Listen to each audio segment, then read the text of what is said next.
me and I don't. Because I brought it. I don't even You weren't even supposed to be back yet. I thought you were all about seeing the squad. Boston was closed. So now whatever I'm doing is your backup plan? I don't think so.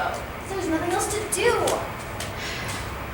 Ugh, I'm gonna tell Mom. Good luck finding her. They've been looking for the camp host for what, 30 minutes now? Pretty sure they don't even know where they are by this point. I'm gonna... you're gonna be sorry.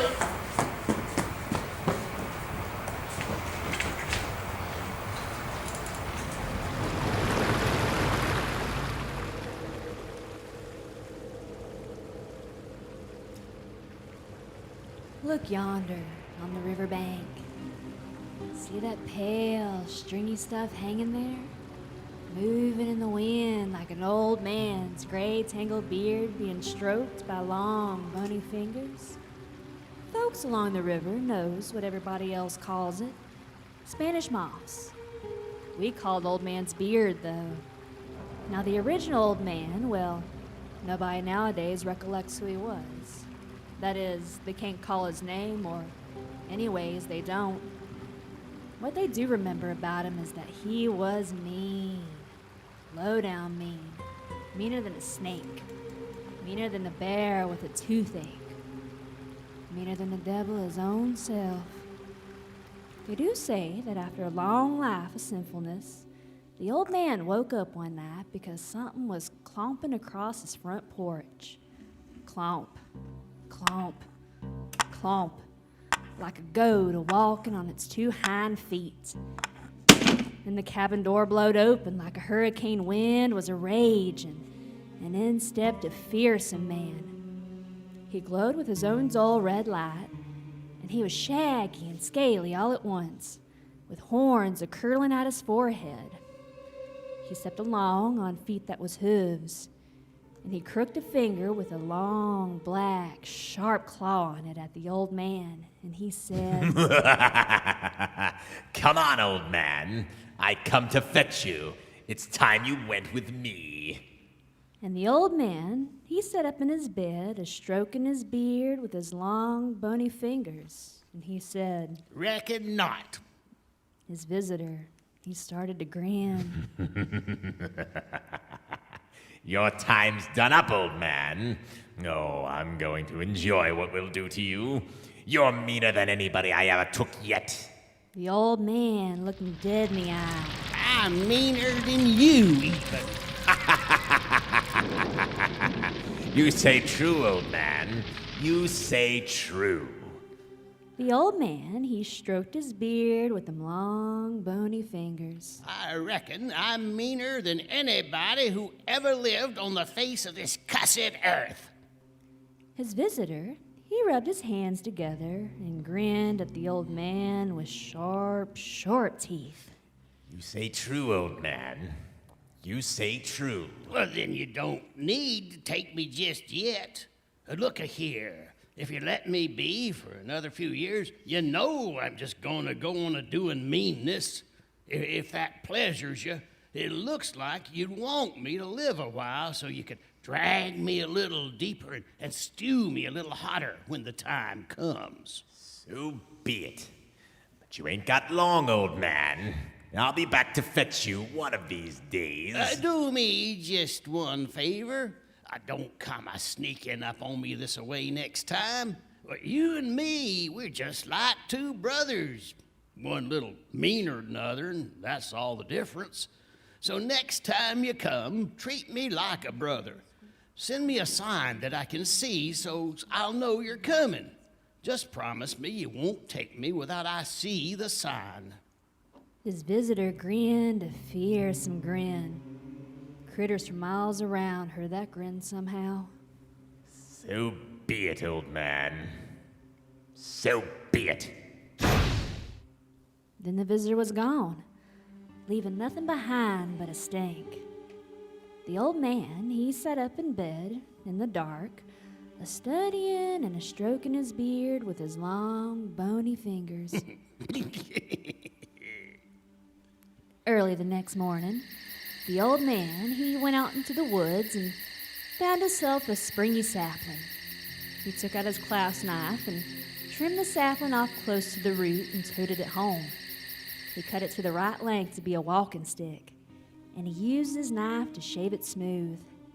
And when he was done, the old man, he grinned, and he turned the knife in his hand, and with a jab, pop, he put out his left eye. And still a scream, and he laughed. And the blood flowed down over his long, tangled beard, and he shifted the knife to the other hand, and with the jab, pop, he put out his right eye. From then on, he walked the earth blind, tapping his way. He got even meaner than he was.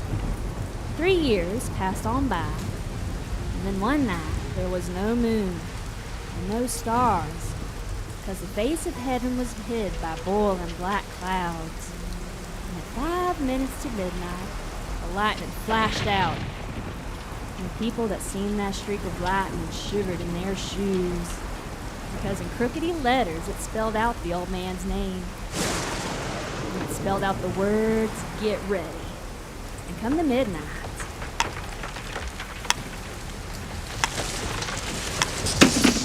Here I am, old man. I come to fetch you. Your time's done up. Ain't neither, Mr. Sing. I didn't see no sun. and he turned his empty eye sockets toward old Satan, and Satan roared like a mad lion. You ain't getting away from me. Fair warning. I'm coming back to get you, and you'll have your sign. But it won't be nothing you can hear because you're mean enough to job out your eardrums with a stick. And it won't be nothing you can smell because you're mean enough to take a knife and cut off your own dang nose. So I reckon I'll send a sign you can feel coming up from the earth when you go a-walking with your stick tapping the ground up for ya. So long as you warn me. I say you gotta warn me. Ain't you there no more? You're gone, have you? Shoot, smells like sulfur. Let me see now. Warnings are coming through my stick now, is it? I gotta think. For a while, the old man sat in the dark, smelling a stink like sulfur and stroking his beard with his long, bony fingers. Then he went out into the night. He didn't care no how. Night or day was the same to him. And he clumb a tree. That's where he stayed. And that's where he still is. He ain't exactly dead, and he ain't exactly alive. Somehow he keeps a-going. What keeps him a-going? Well, if a body's alone there, in the shadows beneath the trees, a long arm might hook down and grab him up. And the leaves rustle, and the twigs spin the earth, and there's some sounds. And pretty soon, bones begin to patter down. Smallest ones first, stripped white and bare as they can be. And the sounds get louder as the bones get larger. Sounds from above of ripping and gnawing. Sounds from below of the bigger bones hitting the ground. I'm still here, Bugger Man, a-waiting for my sign. I'm a-waiting for my sign.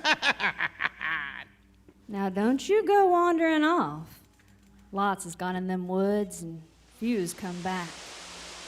You're best told to stay away from them dark, dark places. In the shadows beneath the trees, where the limbs tangle thick overhead, and the gray moss swags down from them, moving in the wind like an old man's beard being stroked by long, bony fingers.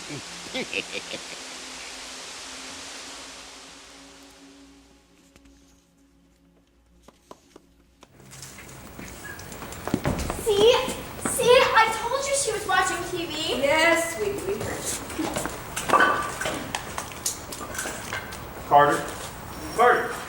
Carter! What did we say about this weekend? But it was going to be family time. That's right. But the family wasn't here yet. Your sister was here. No, she went off to see Spot. But it was closed like I told you. Why should I change my plans just because hers fell through? You could have included your sister in your plans. There was Then you should have watched something else. That's the only show I downloaded. Anyway, we're all here now, so why don't we spend some family time helping me set up? Yes, Mom. Yes, Mom. And when we finish setting up, then we can enjoy a show together. You brought the hotspot then? Streaming isn't the only way to enjoy shows, you know. When I used to go camping with my family, my dad would turn on the truck radio and we would spend all night listening to shows under the stars. Listening to shows? Like television without the vision? Exactly. So then how did you see? Well, remember how we talked about when you read a book, your mind fills in all the details that the author never wrote? Yeah? Well, your mind loves to do that. Your mind loves to create. And when you listen to radio dramas, your mind gets to create all the details.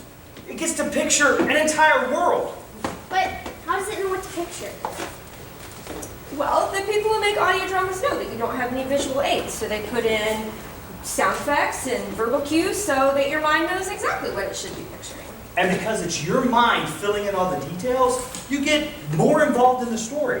It's like you get to go on all the adventures with the characters. But isn't that an old people thing? Hey! No, streaming is bringing it back. Plus, you can find lots of those stories on podcasts. My favorite group, the Atlanta Radio Theater Company, has just started live streaming, so I can listen to them anywhere, anytime. Well, if it's streaming, then why can't we do something like watch it on my tablet? It's like up on Wi-Fi, but No, not on the tablet. No, Right. not Wi-Fi. But then how do you manage? they've been making quality audio dramas since 1984. And with all that experience, they know that some people or situations call for physical media. You brought a boombox thing, Mom? Is there any more 80s? That's not a boombox, Carter. Also, don't deflate your mother's enthusiasm. Remember, only jerks deflate other people's enthusiasm. Sorry, Mom. Thank you, Carter. So what are we listening to? Well, they have a whole assortment of choices. But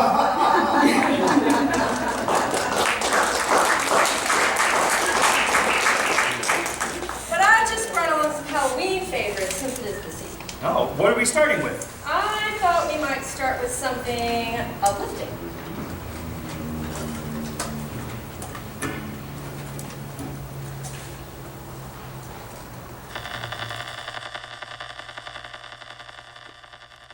Good morning, listeners, and welcome to Mercury, a broadcast of hope.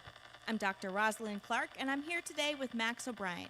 It's day 751 of our broadcast. What's in the news, Max?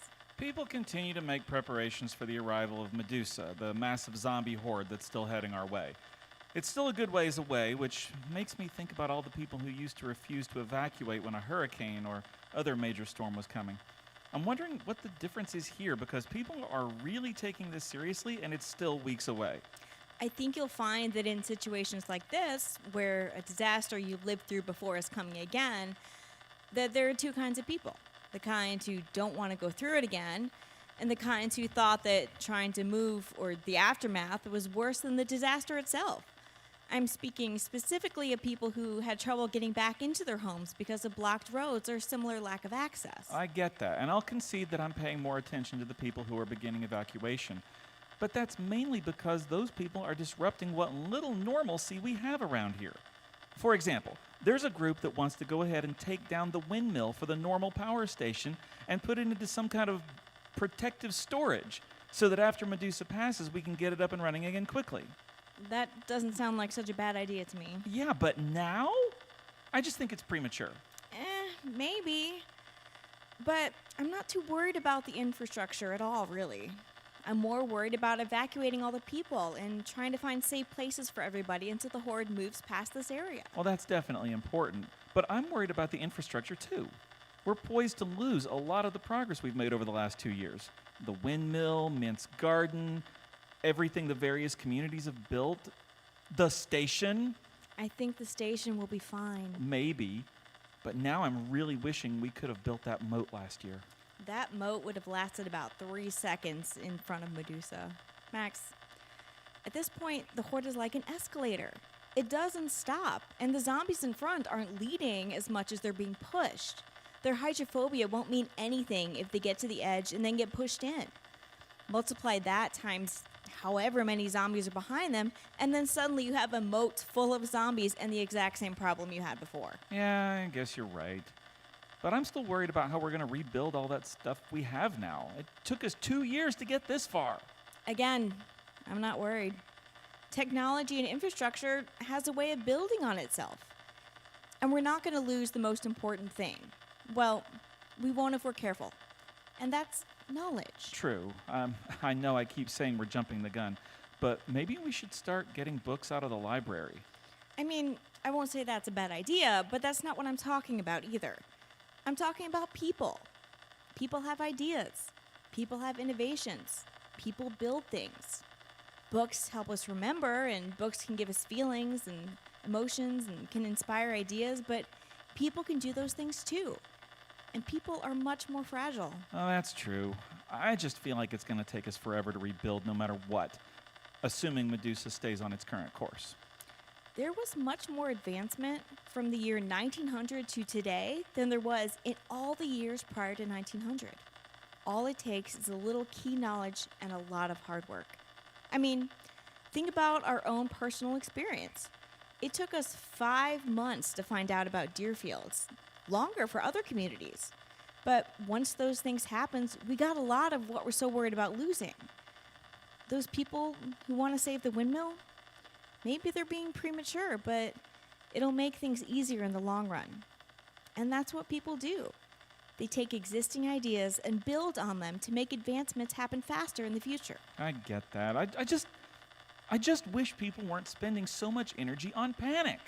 Maybe it's not panic. Look, I know you think that with sufficient hard work, the horde can be dispersed and not be dangerous to anybody. But we may not have the resources to do it now. A year from now, after Medusa has come and gone and we've rebuilt, there might be another horde. And maybe by then, someone will have come up with a better way of handling it. Maybe my behavioral research on zombies will come in handy at that time. But it was less than 100 years ago that going to the moon was just a dream. And then humanity did it. We'll get there, Max. Just maybe not as fast as you'd like. I guess so. Anyway, listeners, that's the news. Everybody be safe out there. For Mercury, a broadcast of hope, this has been Max O'Brien and Dr. Rosalind Clark. Take care of each other.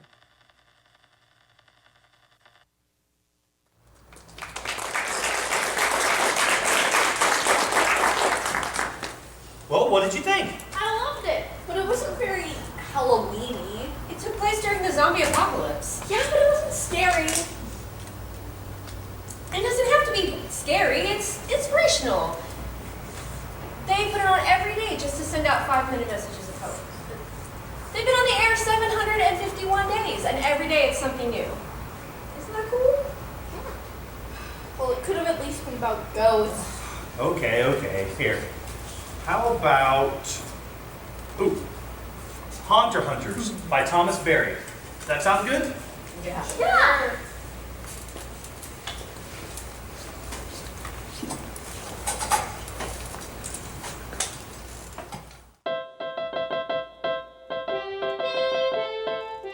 Hello, I'm Cherry Close, and welcome to Breathing Deeply.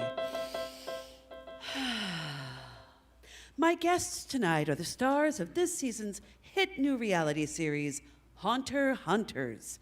Let's play an ad they've been running.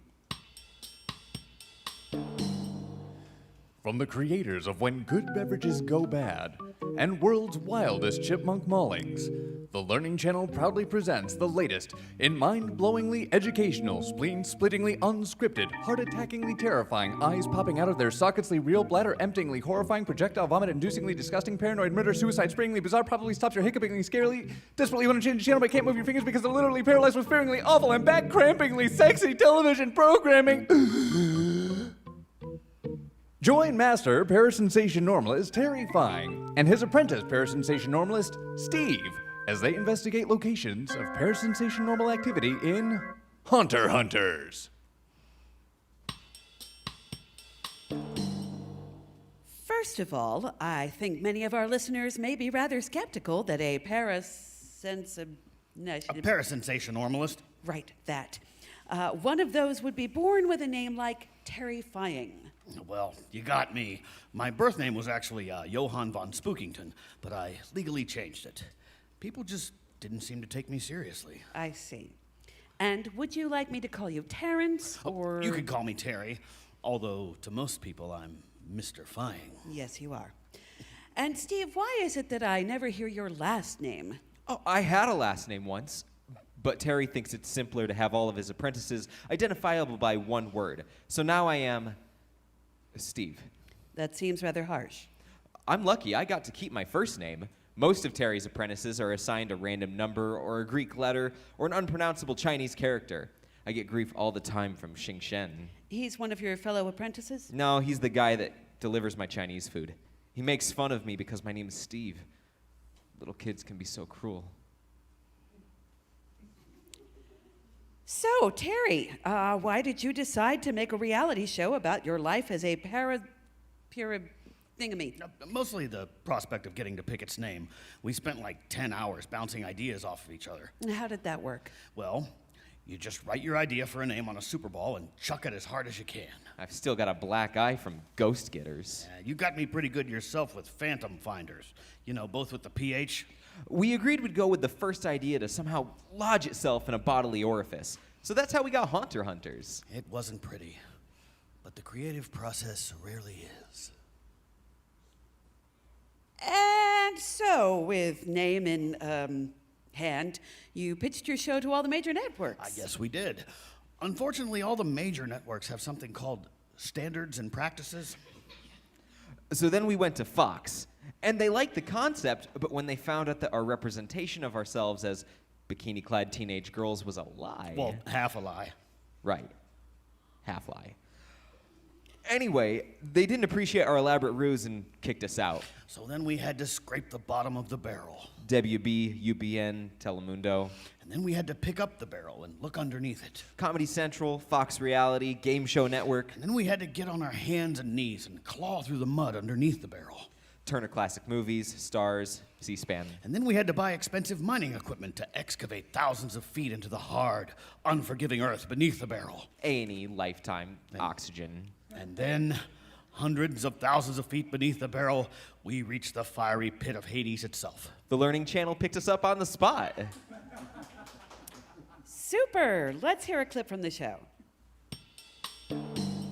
Welcome to Haunter Hunters. Tonight we find ourselves in the innocent, sleepy little hamlet of Pickford, Pennsylvania. Terry, Michigan. This is Pickford, Michigan. Oh, right. Tonight, we find ourselves in the innocent, sleepy little hamlet of Pickford, Michigan. Yes, and apparently this is a real hotspot for parasensation normal activity. Perusing the reports, Pickford's parasensation normal placement is apparently positioned perfectly. Parasensation normalistic people probably painstakingly prognosticated a prediction picking Pickford to precipitously plunge into a pickle of perilous parasensation normal patterns, perhaps. A pair of pachyderms with a pack saddle and a paisley pagoda piloted a paddy wagon from a Pakistani palace to a Paraguayan peak. What does that have to do with anything? I don't know. Stop being an idiot. Okay. So what specific incidents of parasensation normal activity have been reported recently? In the last 6 months alone, there have been 5 spontaneous combustions, 14 unexplained levitations, 6 werewolf attacks, 7 inappropriate advances from a vampire, 4 girls with above-average neck-twisting abilities, 2 diagnoses of skeleton skin inversion syndrome, 9 breakfasts with Count Chocula, 1 dinner with Andre, 8 zombie uprisings, 3 pretty pesky poltergeists. You want to lose your Steve privileges? Sorry. 4 talking cats, 3 copies of the Necronomicon returned to the public library, 2 unfortunate instances of corpse reanimation, and a partridge in a pear tree. What's so weird about that last one? The partridges all fly south in mid-September. Terry, this partridge was spotted in late September. Mother of God. feeling chills. No, really, it's freaking freezing in here. Who have I got to pay the heating bill? You. Let's go straight into the next clip. This bridge has been haunted for centuries by the spirit of a lost little girl. She terrifies the townspeople, scares cars off the road, and has been generally a nuisance. The sun's almost down. She should appear soon. Now, as all of you at home know, there is only one way to defeat a supernatural being. A shotgun. Terry, I think I see something! No, wait, I'm pretty sure that wasn't a ghost. Terry, I think I see something! No, wait, that definitely wasn't a ghost. At least it's still alive. Okay, sure. Make a clean job of it. Perfectly understandable. What was that for? There can be no witnesses. Terry, we're being videotaped. Looks like I'm gonna need that film, Mr. Cameraman. Why are you pointing the gun at him? Don't hurt him, Terry. Are you insane? I know what you're thinking. Did he fire 6 shots or only 5? 5, I was counting. Well, to tell you the truth, in all this excitement, I've kind of lost track myself. It holds 12, so it really doesn't matter. I guess you gotta ask yourself one question. Do I feel lucky? Well, do ya, punk? I'm just messing with you, man. Oh, you should have seen the look on your face. You thought I was gonna shoot you in it. With a shotgun. Anyway, here's $50. Hand over the camera. The 3 of us shall never speak of this day again. So, how is it that we're watching that, Terry? Well, I was going to destroy the film, but I decided to keep it for the special 4-disc DVD collector's edition. Of course you did. Let's see another clip. We're in the home of local eccentric P. Wayland Fife. Mr. Fife, tell us in your own words what you personally have experienced. Oh, it was terrible, Jimmy. First, I saw its huge, hairy arms. Then, I saw its huge, hairy head. Then, it told me that all I needed to do to prevent myself from being abducted by his brethren was to never speak of our encounter to another living soul. That's where you come in, Jimmy.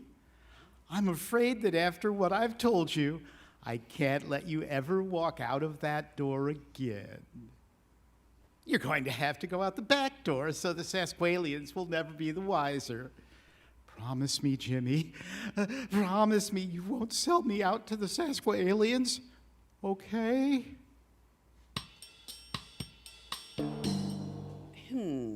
Interesting. So, as an expert in sense of parablastics, how do you go about deciding if reports are hoaxes or the real deal? Well, it was very subtle in that clip.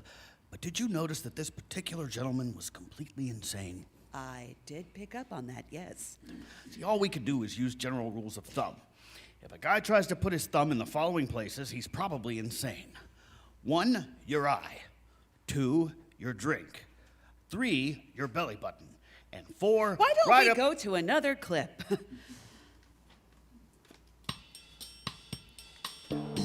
So, Miss Wallace, you say there's been a pattern of strange occurrences in this house. Oh, yes. Very strange.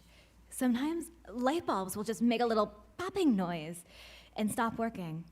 Other times, I'll be in the shower, and after about 45 minutes, it will get cold for no apparent reason. Sometimes I'll be on one of my late night drinking binges, and suddenly I'm passed out. What's with that? Other times, I'll be driving cross country for 15 hours straight, and next thing I know, I'm upside down and wrapped around a telephone pole. Weird stuff. Weird stuff. Okay. I think Steve and I'll just have a look around the house, if you don't mind. Steve, do you have the parasensation-norm electronometer? Got it right here, Terry. Shall we start scanning the house? I think we should scan her brain first. Oh, what was that? I said, we should scan the drain first. Oh, of course. That's where my poltergeist must be hiding. Why else would it get so clogged after I use the garbage disposal to get rid of my dead cats? Nothing in the drain. Nothing in the oven. Hey, Terry, come and look. The parasensation normal electron count on this refrigerator is off the charts. Let's look inside. Hold it. You don't just go barging into the hiding place of a potentially dangerous spirit. The only way to defeat it is to get yourself prepared before the battle begins. Remember our training. What is the only way to withstand a supernatural being? To be without fear. What is the only way to be without fear? To be pure of heart. What is the only way you can defeat a supernatural being? To know its weakness. And what is the only weakness of a supernatural being? A shotgun. Good. Now I'm going to slowly open the refrigerator. Okay. I'm not seeing anything. Oh, sweet mercy. What is that? Fluffy! So that's where I left you. Come here, you naughty boy. Fluffy, here, little fella. Come on. I think we'd better go, Steve.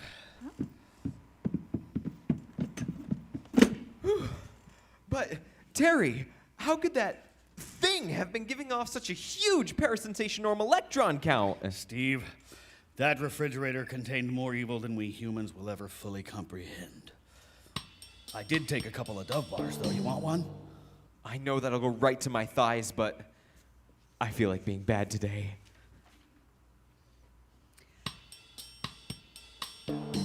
I'm wondering how you acquired these impressive talents, Terry. Is someone born a caparist, or is there a way to acquire these abilities? Well, it's a little of both, I think. I've been hearing voices and seeing things pretty much all my life. Luckily, years of counseling and medication got that little problem under control so I could follow my dream of being a parasensation normalist. I took a job with a big corporate parasensation normalist firm, but I just didn't fit in. You know, the 9 to 5, the backbiting. My coworkers were mostly vampires. They made me work from 9 at night to 5 in the morning and kept trying to bite me.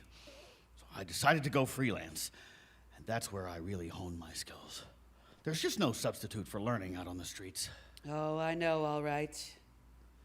How could I forget? I had a good career, calmed my fair share of restless spirits, took my fair share of shaky, hard-to-make-out videos of Bigfoot. I even made it to the Parasensation Olympics. But I realized that after a while, doing it by yourself gets old. That's why I've made it my life's work training the next generation, like Steve here. Or if Steve dies, probably Lambda. I think we should go to another clip.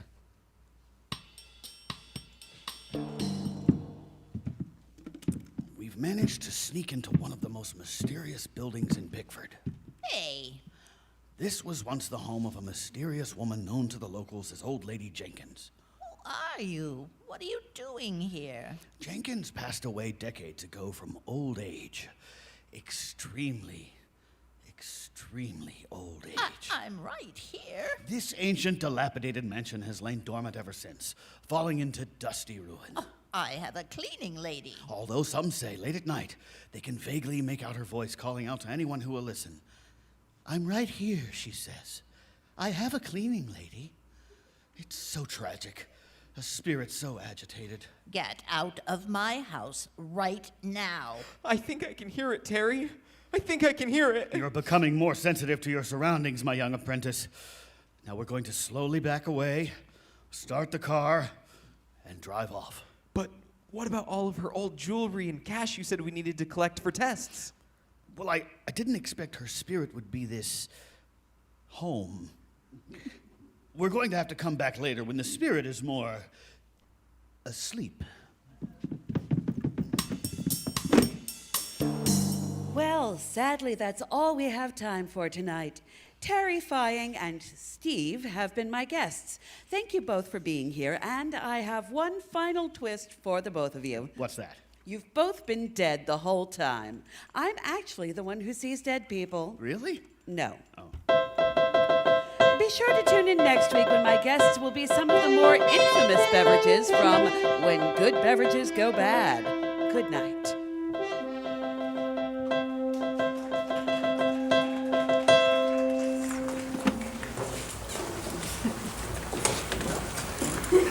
That one was funny. I like the old ghost lady who thought she was still alive. She was still alive. Well, then why did they ever ask? Well, they were behaving badly. I thought it was funny because she caught them. Yeah, that is funny. So, do you want to hear another funny one? Yeah! What's wrong with funny? It's not scary. This is Halloween. Watch your tone, Carter. Sorry. Well, maybe we can strike a balance. Let's see.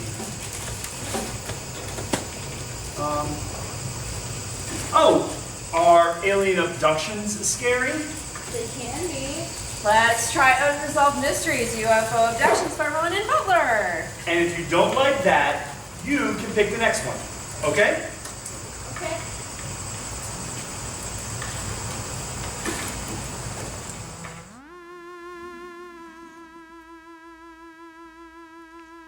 Bud Hopkins, Whitley Strieber, Leo Sprinkle, these and other distinguished commercial artists, horror fiction writers, and amateur hypnotherapists contend that hundreds of thousands of Americans may have been kidnapped by UFOs, subjected to weird medical experiments, and returned to Earth with their memories erased.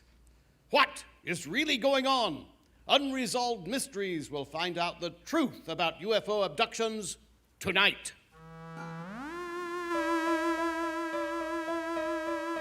Good evening, this is Daniel Kiernan. And Claire Whitworth Kiernan. For Unresolved Mysteries Solved While You Wait.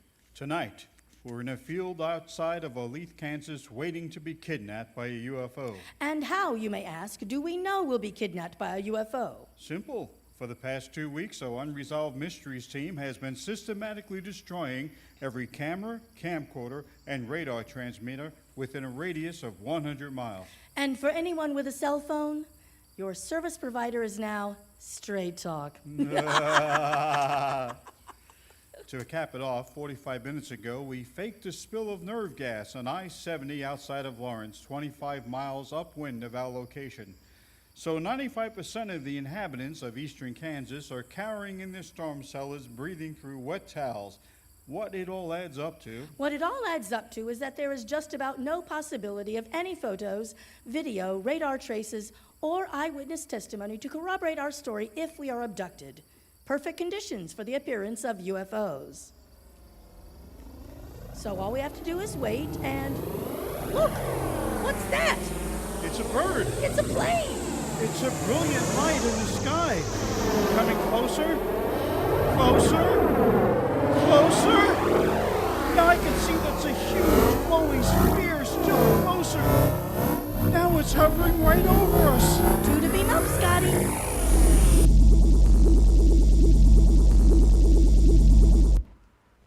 Wow.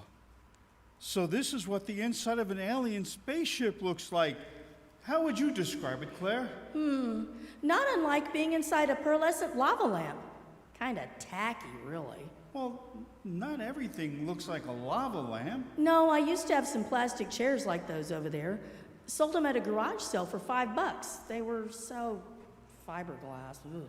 I don't think that's entirely fair. Doubtless those just look like plastic chairs. I feel sure that they're really the products of advanced technology far beyond anything. You know, I think those are my chairs. One of them had a chunk out of the corner right here on the... Hey! What? What happened to our clothes? Give us back our clothes! Yeah, it's cold in here. Yeah, I can tell you're cold. Ah! Would you be a gentleman for once in your life and turn your back? No time for that now, Claire. One of the crew has just entered the compartment. How would you describe her? Why should I bother describing him? Everybody knows what they look like. 4 feet tall, gray skin, big bald skull, snake eyes. Hey, you little twerp. Where are my clothes? What is that supposed to mean? I can hear his voice in my head. He's communicating with me by telepathy. Your head? Why not my head? Well, probably they need a superior intellect who can tune in our brain waves and... Gord, glad to meet you, brother. Oh. Well? He says no, that I'm just particularly gullible. These little guys are smarter than they look. Now what? Turn my head and cough? Redmar. Oh God, it's the physical exam. Yow! What now? Oh, the other side. One of those little dweebs snuck up behind me and, hey, watch where you stick that probe, fella. Oh, he says that we're not genetically suitable. We don't have any interesting defects like diabetes or tendency to vote for third party in a presidential election. Fine. I don't want his baby anyway. But they would like to talk to us about life insurance. I want my clothes. Oh, he says we'll get them back, but first they're going to erase our memory. All of it? No, just the last few minutes. Oh, that. You can have that. Would you like my senior prom, too? I've been trying to forget my evening of enchantment with Cooter Blaskowitz for years.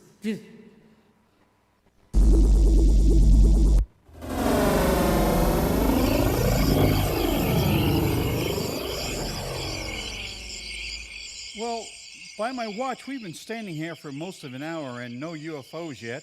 Guess we'll give it up as a lost cause. Do I know you? I was about to ask you the same thing. I think I'd remember a guy who wears an earring. I have an earring? Yeah, a left ear. Well, more like a grungy-looking deer tag than an earring. Hey, you got one too. You're right. Are you sure you don't remember my name? Sorry, no. I do seem to remember that you were cute naked, though. Hey, I think that's just about enough out of you, fella. Well, anyway, this is Daniel something another. And, whoever I am. That's all for this week for, Paranormal Lockdown? No, I think maybe it's called Pitch Black. Whatever. Into next week. Good Yeah, night. good night. Whatever.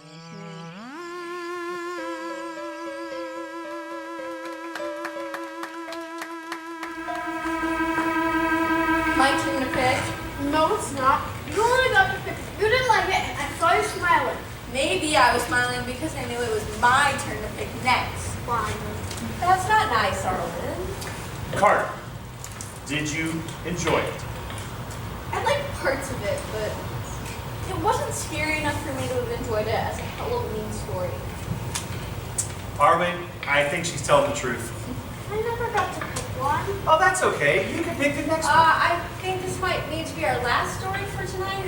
We gotta get up early for our hike tomorrow, but maybe you can pick the story tomorrow night. How about that? All right. I want to hear The Crowded Graveyard by Doug Kay. Oh, I don't see that one, hun. Do you have it? No. Carter, where is it? I don't know, but I do know that the Atlanta Radio Theater Company does it. It was in their Tales from the Dark River album. And how do you know that? What? I'm sorry, I what? looked it up on my phone. But I thought you said there was no Wi-Fi. There isn't. Well, it was just a quick search. ARTC.org is super easy to find and navigate. It didn't take almost any data at all. Thank you. And since we don't have that story... Oh, please, I really want to hear that one. We don't have the CD. How do you propose we do that? It's available for download on their website, and it's on audible.com. It's really easy. Hey, or I could tell it as a ghost story. Honey, let's get the lights.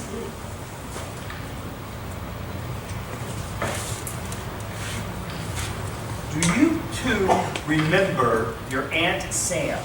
No. She used to come around a lot more when you were babies. She was married to this guy named Jamie.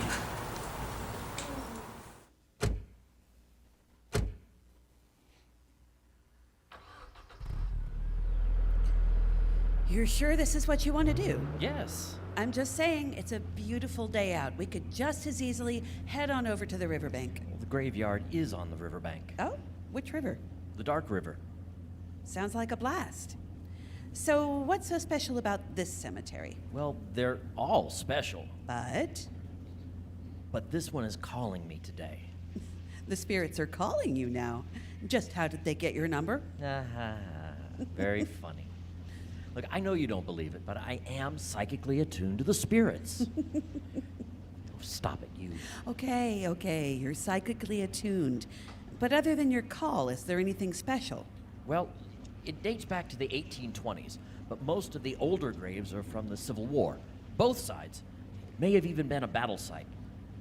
I haven't heard of the Battle of North Meridia, but I'd believe it. Well, the spot does seem to attract violence. About 30 years ago, they buried a black civil rights activist there, and some people took offense. There was a riot at the funeral, and desecration afterwards.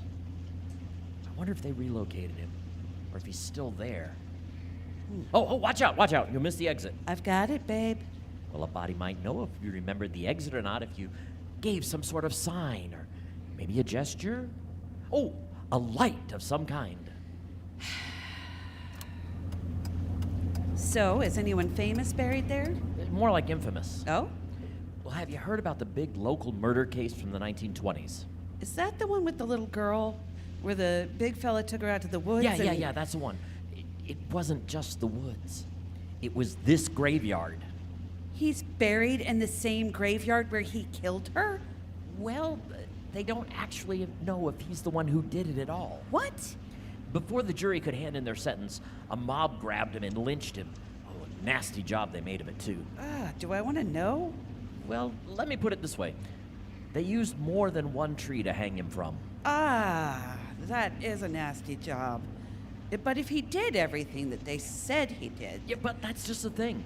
The jury had been sequestered and hadn't known what the mob had... They didn't know if the mob took things into their own hands. The verdict came back. Not guilty. All the evidence was circumstantial. Oh, God. Why are we going to this place again? Well, I think someone needs my help. To find peace. Maybe it's him. Or maybe it's the little girl. She's buried there, too? I have no idea. I'll look for her headstone, though. And if she's the one who needs it, I'll help her in any way I can. It'd be damn creepy if she were. To spend eternity in that place? I think I've had about as much of this as I can stomach.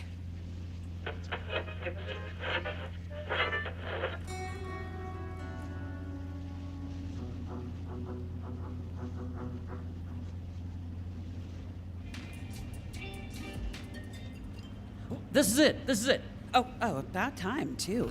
It's already past mid-afternoon. Oh, there's still plenty of time, too. Get the feel for this place. What's wrong? Nothing really. Just an odd feeling. It's big. 9 acres. You'd think it'd look smaller, being fenced in by the roads and the river the way it is. And they used every inch of space they had, too. Look at how tightly packed the graves are. Well, except where the oaks are. They should get maintenance out here. Some of those oaks look as dead as what lays beneath them. In general, though, it is rather nice looking. Peaceful. All those stories you were telling me, I thought this place would be just downright creepy. So, how long is it going to be? I don't know.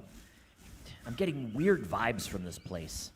I feel sadness and anger. There's a lot of turmoil. Well, have a good time. Old Thomas Fuller will keep me entertained. Haven't you read all his books yet? Nope. This is the latest installment in the Nairobi Jack Rackham Adventures. And I don't think I could have found a more peaceful place to enjoy it. Look, the McPherson family here even provided me a nice bench. Ergonomic and everything. Thank you, McPhersons. You go on now. I'll be right here with my book. All right.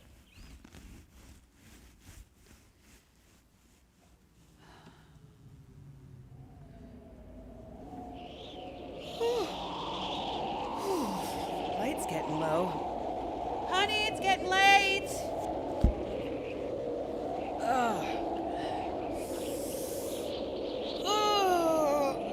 It's been, oh wow, we've been here going on 3 hours now. Honey? Where are you? Of course, I had to come to the largest, hilliest, woodedest cemetery possible. Jamie! Jamie? Jamie! Jamie! Jamie? Jamie! Jamie! you hiding from me? Don't take this the wrong way, but you might need a larger tree to crouch behind. Honey? There.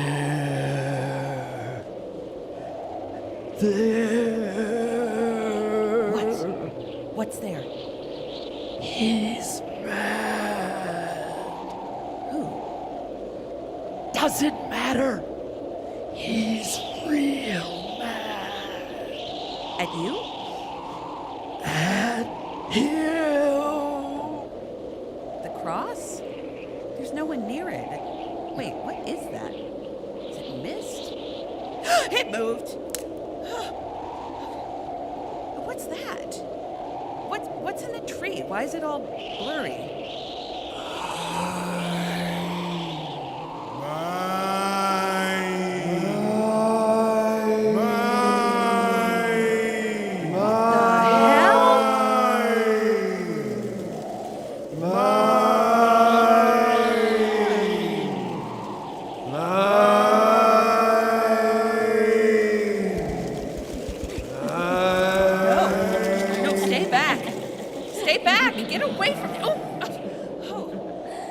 Oh, honey, thank goodness. Thank you for catching me. We have to get out of here.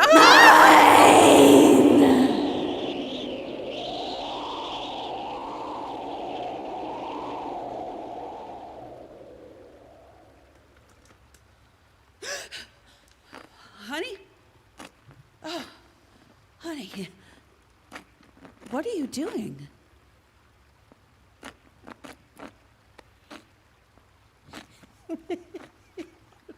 Oh, honey, your hands. Jamie, stop. Jamie, look at me. Jamie! It'll be okay. We just need to get out of this place. It'll be okay. Come on, honey. Let's get home.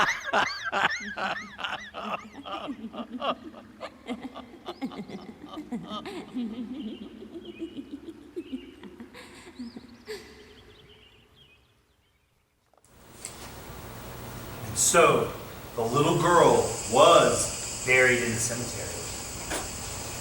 And lucky for your Aunt Sam, because she protected her from the other ghost. But she demanded a price.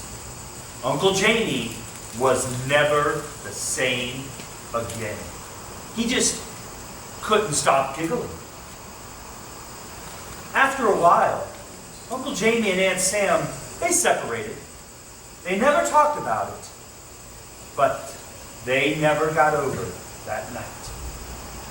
Every so often, I get a late night call from your Aunt Sam. She says she's having trouble sleeping. But over the line, I can hear it. I can hear the little girl giggling. Oh, come on. It wasn't that scary. Don't be a baby. I wasn't being a baby. I was just surprised. Oh, so you want an even scarier story too? Well, I would, but Mom said that was the last story. Yes, I did, and I meant it. Come on, girls, get your PJs and toothbrushes. It's time to trek to the shop. Mom, please. Dad hasn't even scared me yet. Oh, I haven't, have I? Babe, will help her, please? Oh, right. Girls, your mother's right. We have a big hike tomorrow. But come on, I'll just be lying awake in the hammock all night, and then I'll be exhausted and cranky on the hike tomorrow. Oh, I have some chamomile tea you can drink before bed. Well, if I stay up till drinking tea, why can't I drink it while Dad tells me one more story? Do you promise to go straight to bed afterwards and not to the plane even once tomorrow? And let me tell all the stories tomorrow night. Yes, Mom. I promise. Please. Okay, but we're getting ready for bed first. Come on, let's hit the showers.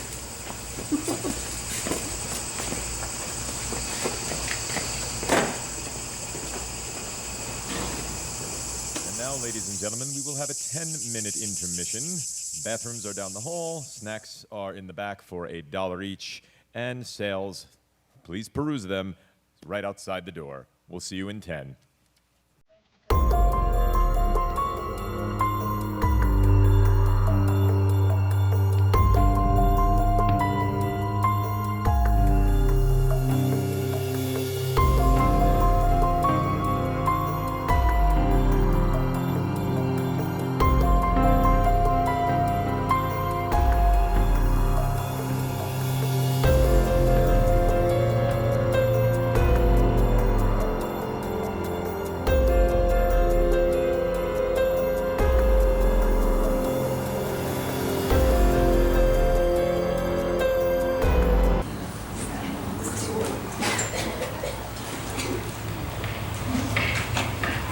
Perfect timing.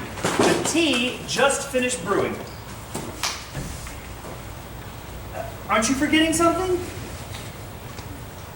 Hurry up, Arwen. I really want to hear the story.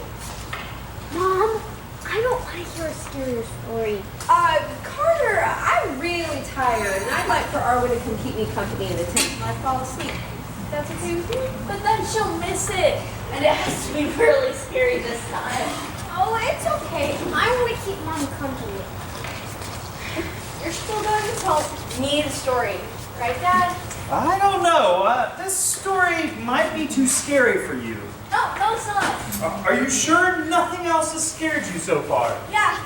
Not zombies, not ghosts, not aliens, not restless spirits?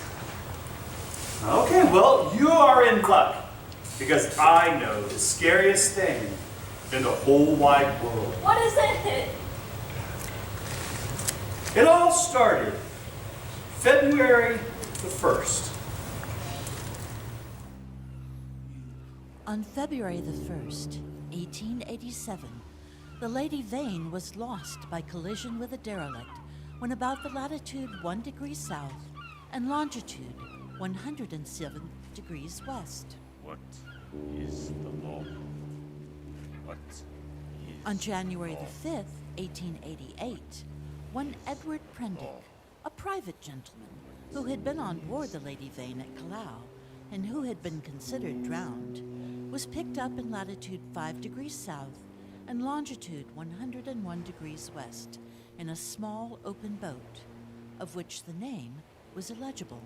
What is the law? The law. What This is is the the law? account of his experiences on what is believed to be Noble's Isle, which is located at latitude 5 degrees south and longitude 105 degrees east.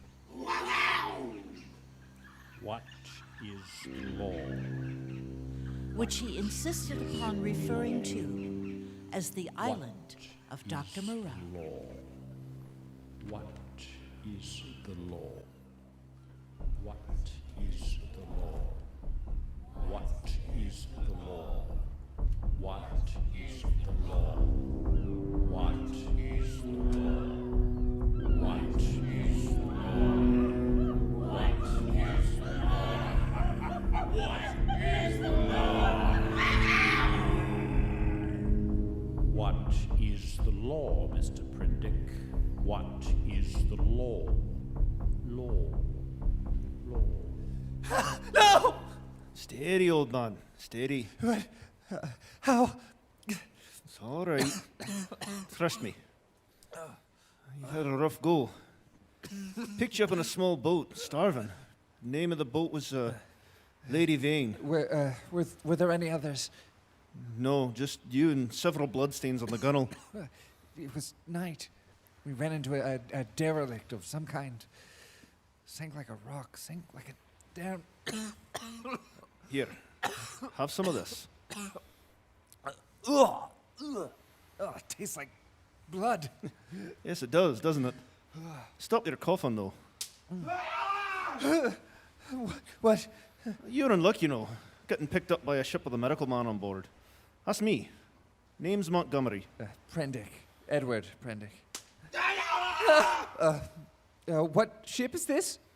That's a little trader from Africa and Callao. Never asked where she came from in the beginning. Out of the land of born fools, I guess. Stop! that damn howling, you blasted freak! Damn the man. Excuse me, old chap. Problem on deck. Captain's drunk again. Wait, where are we bound? To an island, where I live.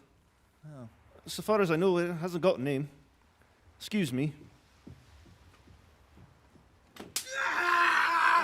If you do that again, I'll break your blasted neck, you misbegotten Look piece here, of Captain. blasted. This just won't do. Right. This won't do. Can't just stay here like a damned invalid. Don't you tell me what I can or can't do, you stupid sawbones! See here, Captain Davis. Maling is a paying passenger, and as such... Damn hands can't even buckle it. There. Now we'll just see what's on. Oh, Lord. Go to hell, sawbones! Do what I like on my own ship! Animals. Cages and cages of animals. Your sailors began to haze the poor devil as soon as he came on board. My ship was a clean ship! Look at it now! Just look at it! It's a menagerie. A floating menagerie. Stag hounds, sheep, a bloody llama. God, a puma. You agreed to take the animals. I wish I'd never set eyes on your infernal island.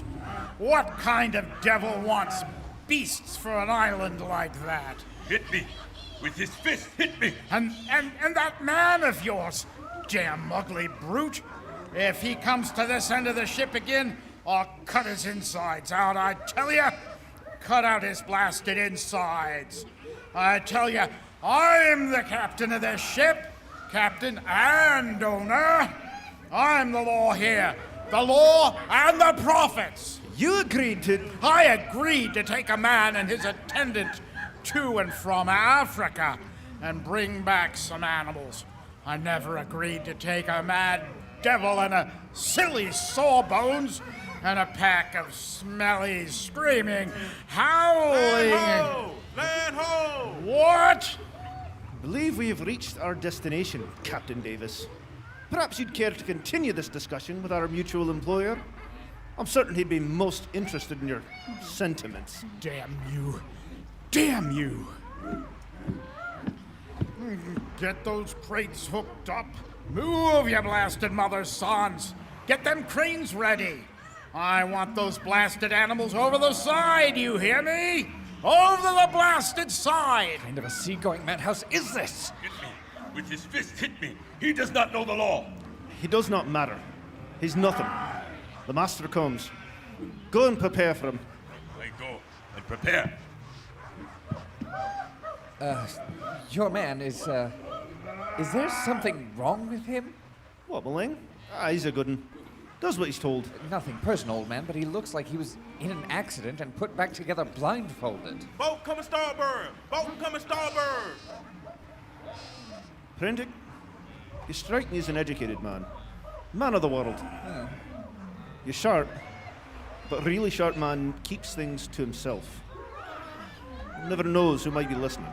I'm sorry, I'm sure. I didn't mean... He comes! The master comes!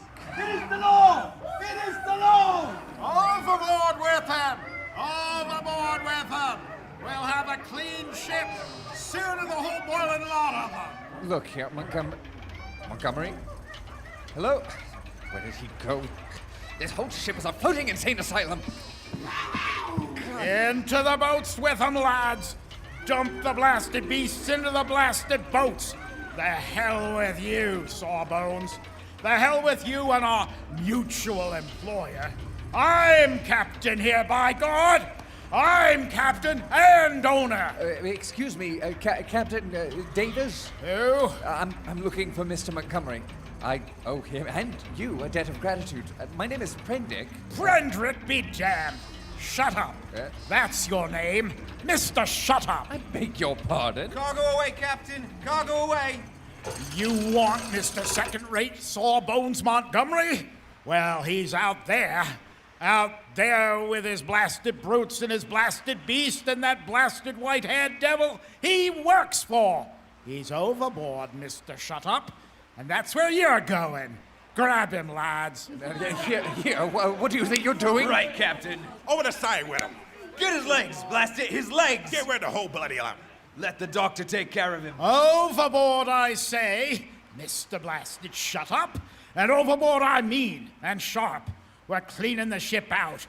Cleaning the whole blessed ship out. And that includes you. You can't do this. It's against every law. Be damned the law. I'm blasted sick of the blasted law. I'm the law here. Captain and owner. Hoist 'em, lads. Damn you, you bloody... Overboard! This ship ain't for beasts and cannibals and worse than beasts anymore.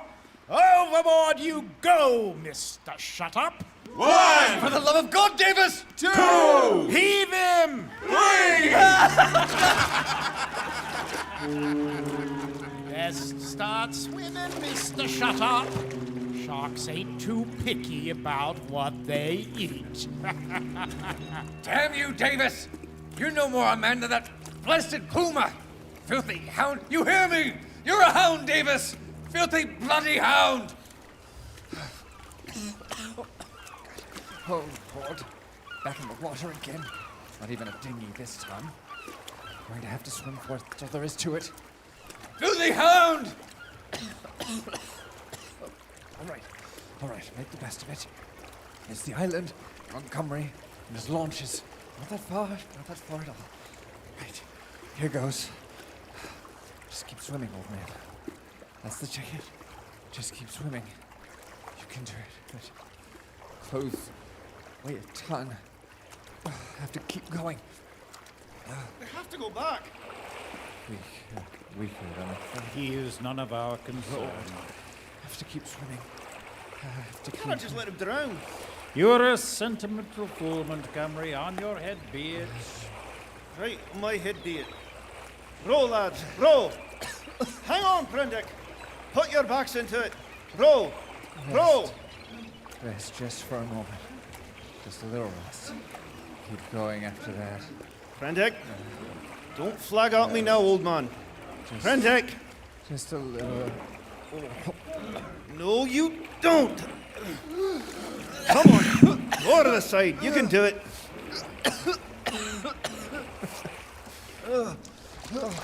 I say, old man, I'm making a bit of a habit of holding you out the drink. Montgomery. Sorry about that. I didn't expect him to just chuck you over a side like that. He's mean when he's drunk. Of course, he's always drunk. If you are through with your humanitarian gestures, Mr. Montgomery, I suggest we get back underway. I'll be much happier when our charges are in their new quarters. Right, Doctor. Good work, lads. Good work. Now bring it around and head for shore. Put your back into it. It is the law. What is the law? To do the work of men. That is the law. What is the law? To do the work of men. You just lie there, Prendick. We'll be ashore in no time. We'll get you some rest, you'll be just fine. You're right, Montgomery. I do seem to owe you my life again. Not me. Him. Oh, excuse me, sir. My name is Prendick, Edward Prendick. You must be the employer Montgomery spoke about. I am Moreau, Mr. Prendick. Dr. Moreau. This is my island you are trespassing on. Trespassing? I say that's a bit rough. Still, you are here, so we'd best make the most of it. Montgomery says you are an educated man, Mr. Prendick. Says you know something of science. May I ask what that signifies? I spent some years at the Royal Academy of Science, and I did some research in biology under Huxley. Under Huxley? Well, that alters the case a little, sir.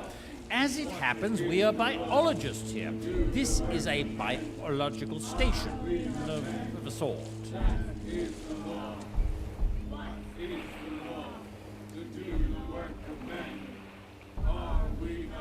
Well, I am Montgomery, at least. She's getting restless, Malin. Have the lads put a little more into it. The island awaits. Stroke! Stroke! The master command! It is the law! What is the law? To do the work of men.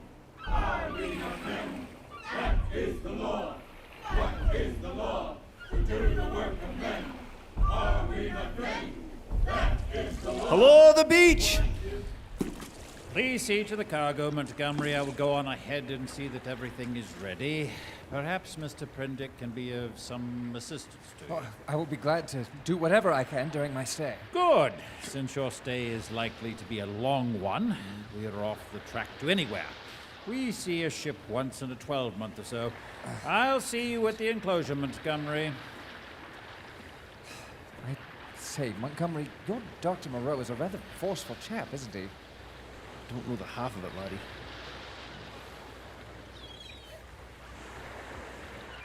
Other boats are already unloading. Let's get move on. But how are we going to get the beast out? That cage has to weigh a ton, and I don't see a crane or anything. Last thing we need. Maling. What is the law? The master commands. The new one to the House of Pain. The House of what now? It is the law. Good Lord. It is the law. To the House of Pain. They just picked the bloody thing up. Just reached down and picked it up. Well, we'd best get going. I say, Prendick, you're not going to flug out me again, are you? Those boatmen of yours. Big lads, aren't they? I've never seen anything like them. They're as strong as bulls. Yes, they are, aren't they?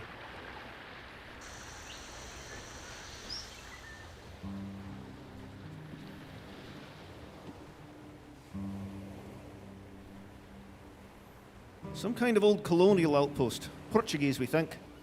Abandoned for centuries. Just the enclosure walls when we first got here. Still a bit primitive, but it's home.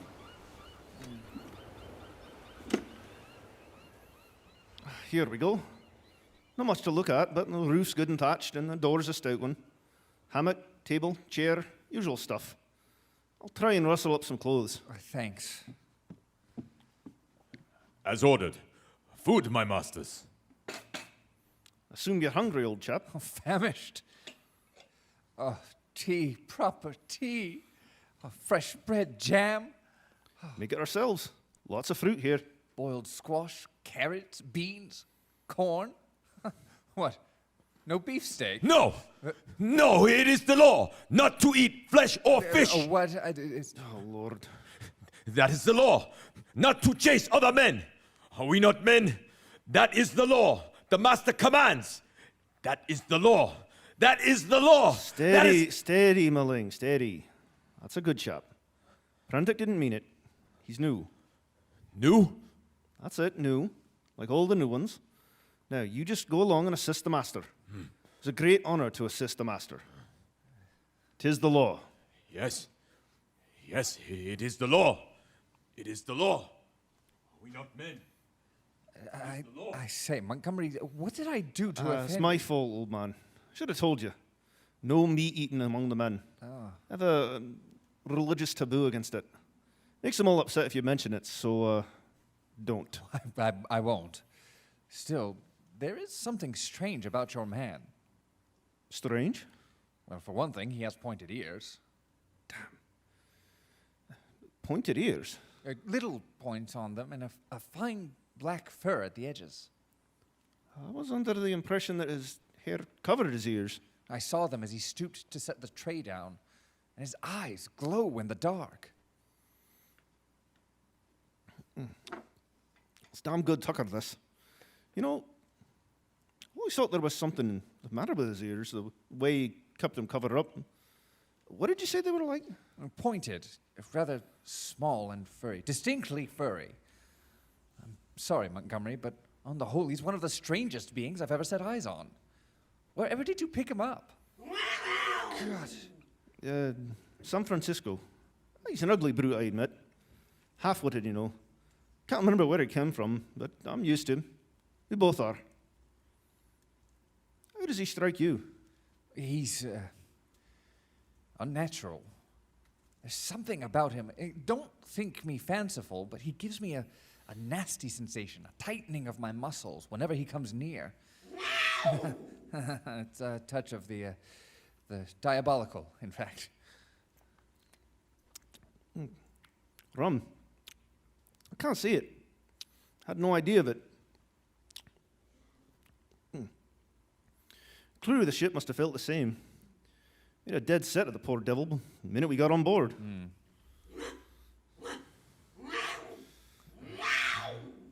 God, I hate that.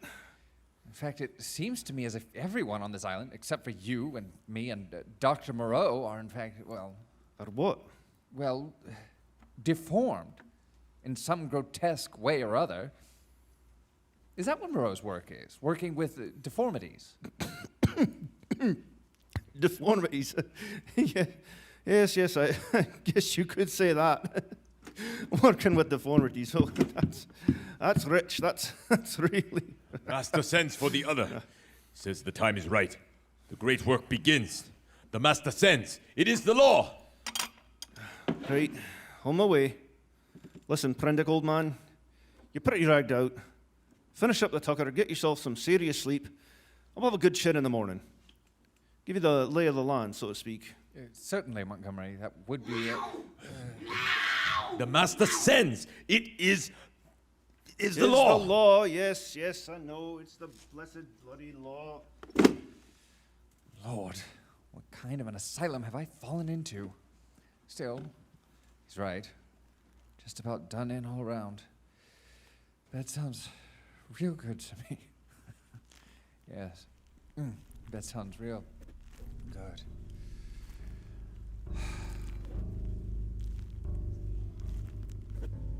Moreau.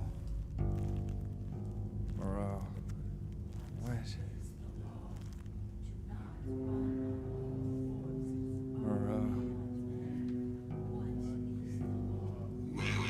Moreau.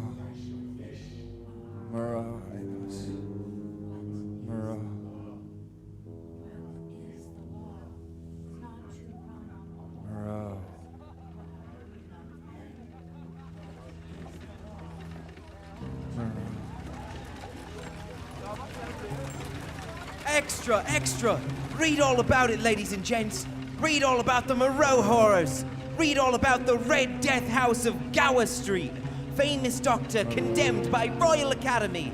Read all about living butchery, horrible mutilations. Read all about it. Moreau. Death and destruction and the bloody knife. Crimes against God and man. The Moreau horrors. Read all about it. Read all about it. What? Oh, God. Moreau, the vivisectionist. How could I have forgotten that name? It was everywhere it was. That's no animal. No, it can't be. Door. Where's the blasted... Ah, there it is. Okay. From the enclosure. What are they doing in there? Tighten the straps, damn it. The lip sutures are breaking. Got to work faster. She's stronger than the other. Wall. Here's the wall. Just follow it down. Lip construction completed. Insert the clamps. I have to start on the tongue. No. Clamps. Inserted. Stanch the nasal construction. The blood's going to choke her, and I can't see what I'm doing.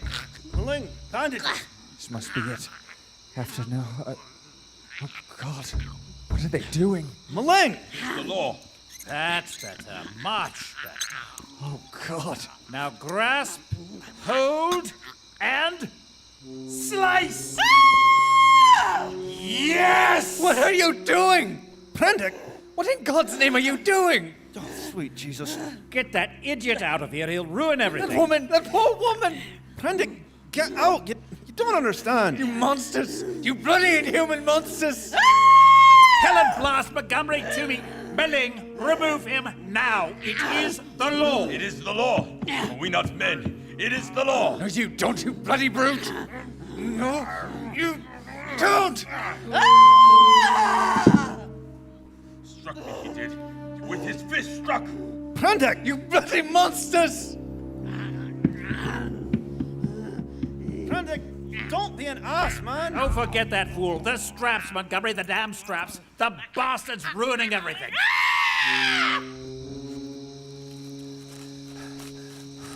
Oh, God. Oh, God. The horror. What they were doing. Oh, sweet Lord, what they were doing. Poor woman. Blood all over the place, all over Montgomery, all over Moreau, all over her. Animals aren't good enough for him anymore. He's cutting up people. The butcher's cutting up people. Oh, God. Oh, God. Oh, God.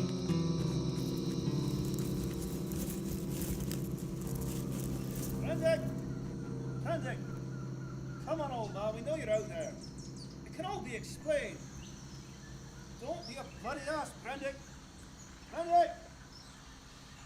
Not damn likely, Montgomery, old man. Probably end up like everyone else on this nightmare island. Damn. Now what? Can't go back. Can't stay here. I'm starting to miss drowning. You! What? You! Stay away from me. I'll do you in if you don't stay away from me. You! In the boat, you! Saw you! Yes, I came in the boat.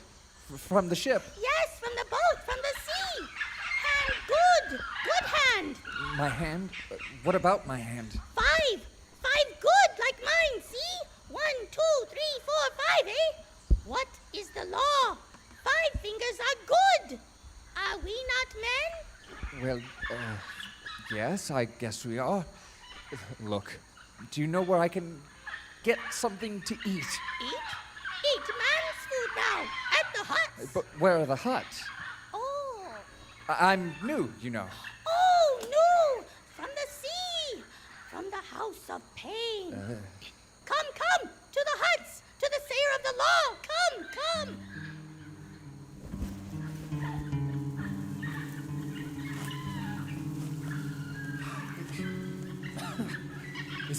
Is it much farther? No farther! The huts! The huts! Behold! It is a man! It is a man! A 5-man, like me!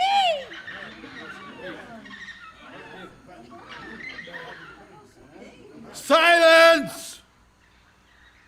He is a man. He comes to live with us. Oh, God. Look at you, God. Just look at you. What has he done to you all? Oh, monstrous, monstrous. It is a man. He comes to live with us. Say the words! Say the word. You say, he comes to live with you. He is a 5-man! A 5-man man! A 5-man! Like me! Give me his hand. Hey! He has small nails. It is well.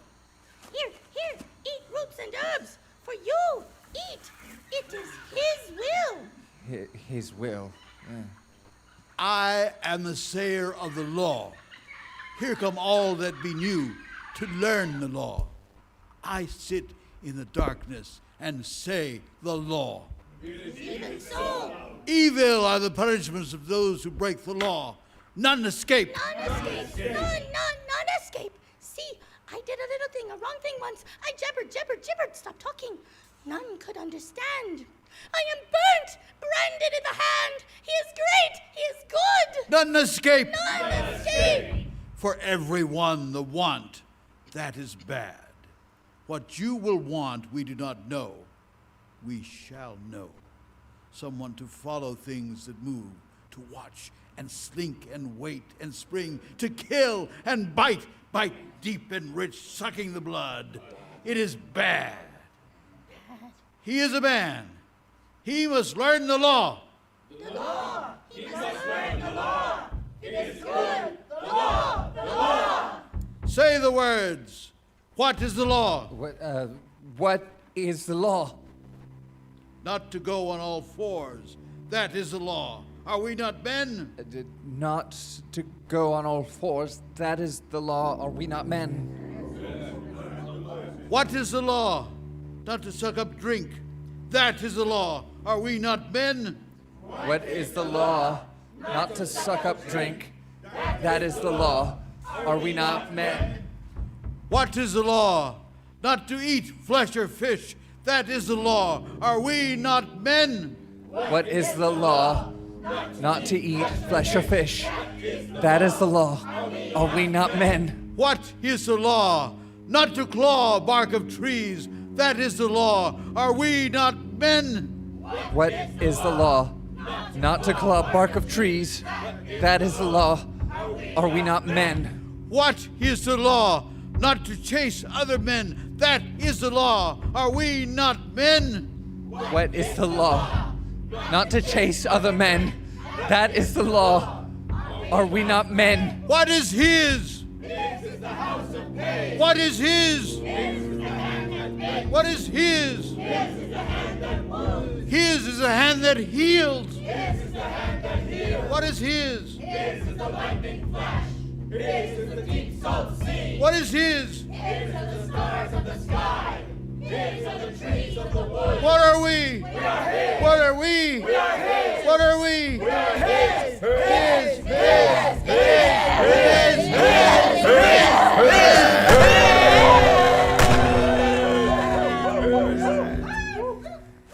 He comes. He is here. Obey the master. It is the law. It is the law. He comes. Obey the way. Oh, God. No. There he is, Doctor. Prendick, old man. Come back, you damn fool. Where do you think you're going? Prendick! Don't just stand there, you bloody idiots. Go after him. Not to chase after other men. That is the law. Oh, bloody hell. Gotta get away. Must be a way off this godforsaken island. A boat, a raft, a log, something. Mustn't let them catch me. Mustn't let them catch me. Good morning, Mr. Prendick. Oh, God. There they are. The master has found the new one. It is the law. Might I ask why you have abused my hospitality and upset my people so? Why? Because I don't fancy being tortured by you. Tortured? I told you so. Shut up, Montgomery. What makes you think I would torture you? Because of what I saw in the enclosure. And those yonder. Be quiet, you bloody fool. I will not be quiet. Oh, my. They were men. What are they now? I at least will not be like them. Who are these creatures? They were men like yourselves, whom you have infected with some bestial taint. Men whom you have enslaved and whom you still fear. You who listen, do you not see these men still fear you, go in dread of you? Why then do you fear them? You are many. For God's sake, stop that, Prendick. Prendick, listen to me. Listen to me for a moment, then you can say what you will. Latin, Prendick, bad schoolboy Latin. Hae non sunt homines, sunt animalia qui nos habemus vivisected. A humanizing process. What kind of a fool do you take me for? Just come back with me and I will explain. A pretty story. They talk, build houses, cook. They were men. Prendick. Helen Blast. Here. What? It is my gun, Prendick. Go ahead, take it up, arm yourself. Now that you feel more secure, perhaps you'd like to think several things over. In the first place, I never asked you to come to this island. In the next, if we had wanted to work you any mischief, we would have drugged you and done it last night. You seem very secure. Why shouldn't I? I am the master and the law is strong. Look at them. If I shot you, they would consider it just and proper. If you shot me, however, they would probably tear you apart. Of course, I'd be dead too, so I don't consider that a viable alternative. Come on, Prendick. This has gone on long enough. You've just upset everyone and made us miss breakfast. Then they're just animals, just cut up animals. They are much more than that. They are the result of 40 years' work and research. 40 years of fools and idiots like you. But last night in the enclosure, the woman. That was the puma. All right. I'll take the risk. That's better. As it is, you have wasted the best part of my day with your confounded imagination. Go back. Go back to the huts. 'Tis the law. Go back. Go back. 'Tis the law. It is the law. Are we not men? It is the law. Are we not men?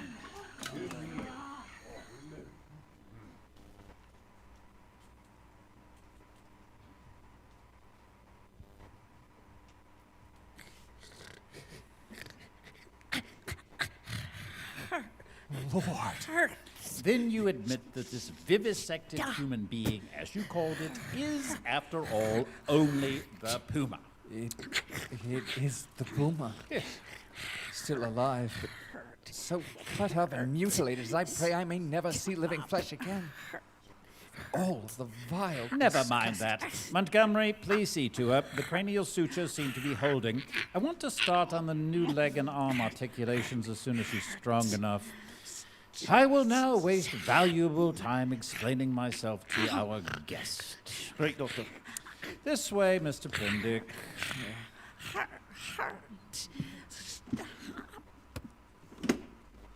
Sit down, Mr. Prendick.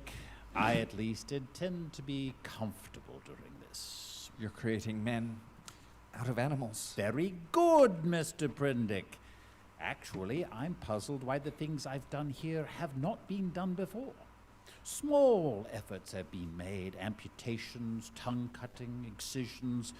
Of course, you know a squint may be induced or cured by surgery. Then in the case of excisions, you have all kinds of secondary changes. Pigmentary disturbances, modifications of the passions, alterations in the secretions of fatty tissues. I've no doubt you've heard of these things. Of course, but these foul creatures of Are yours... my life the study of the plasticity of living forms. Surgery is more than just trivial cases of alteration. It is the building up as well as the breaking down.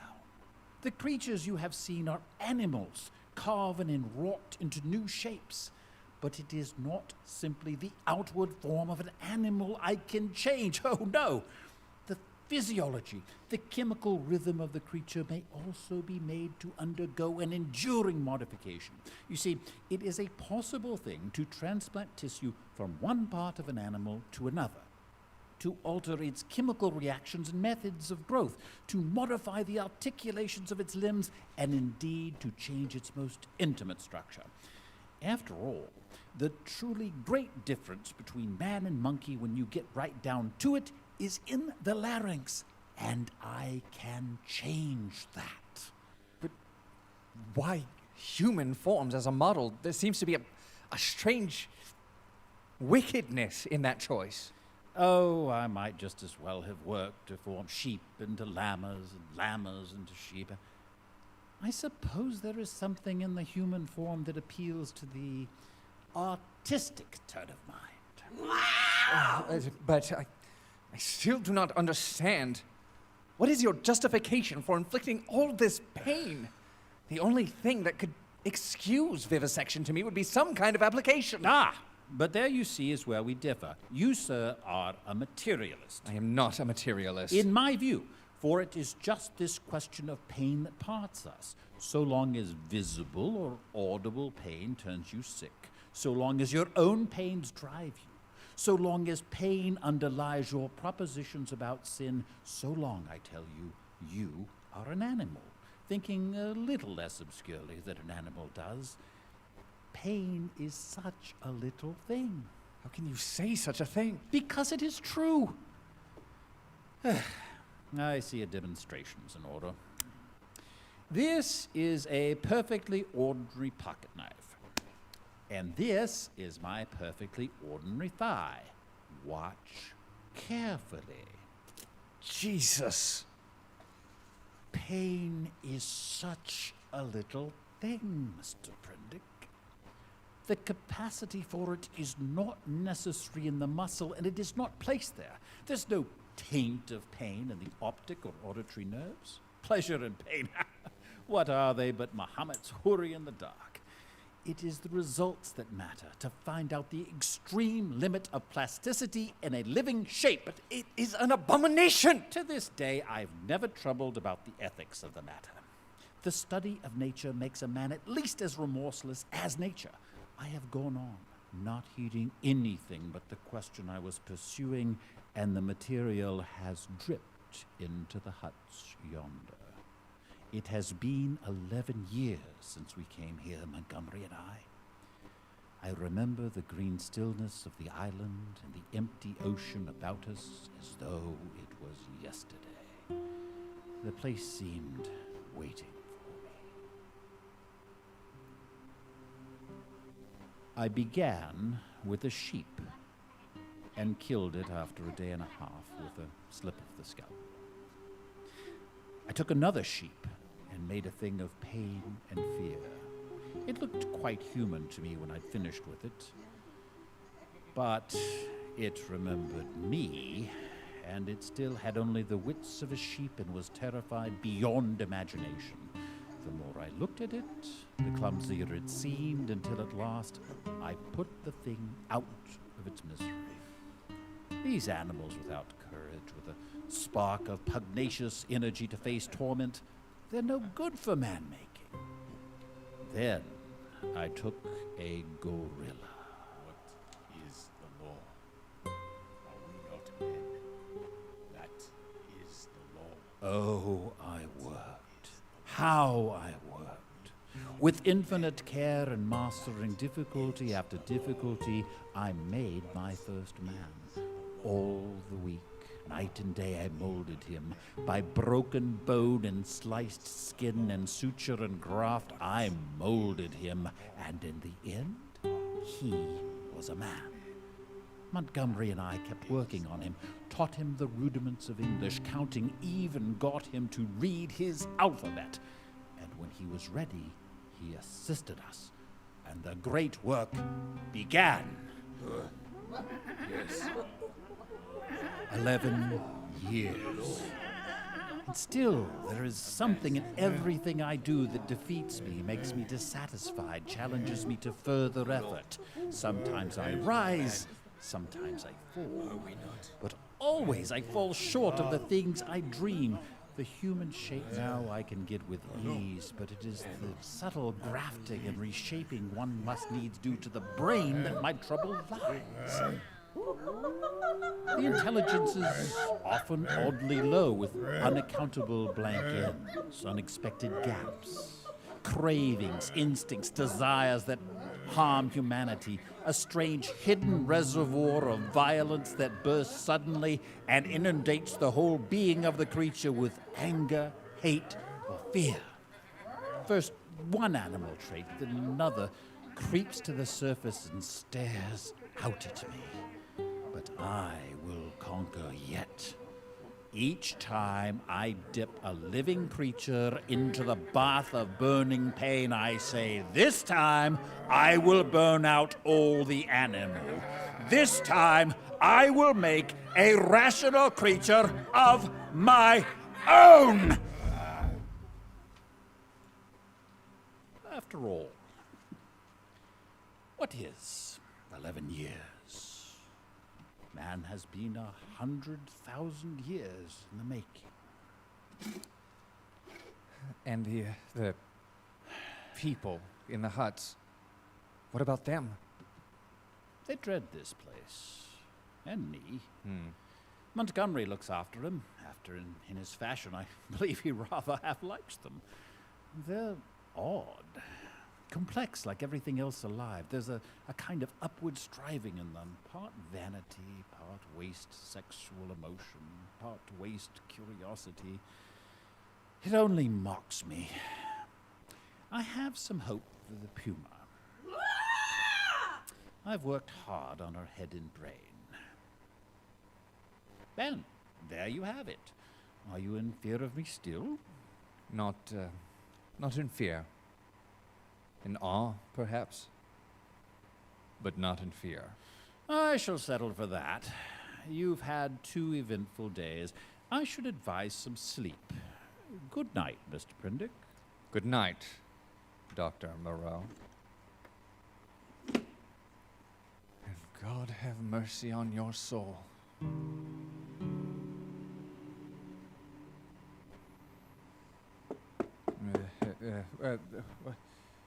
What? Come in. Good morning, Prendick, old man. It's breakfast. Isn't that right, Milling? Fresh bread, my masters. Fruits of the island. Tea. Sit it out, old thing. Sit it out. Need to get our strength up. Why? The great work calls. The master calls. He's reaching new levels with the puma. Needs more than just Milling and I to finish it up. This isn't half bad.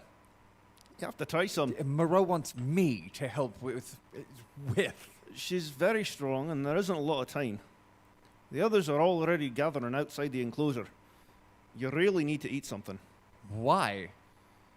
If you don't now, you won't until the work's done. Trust me on this, old man. You won't have the stomach for it. No, I didn't.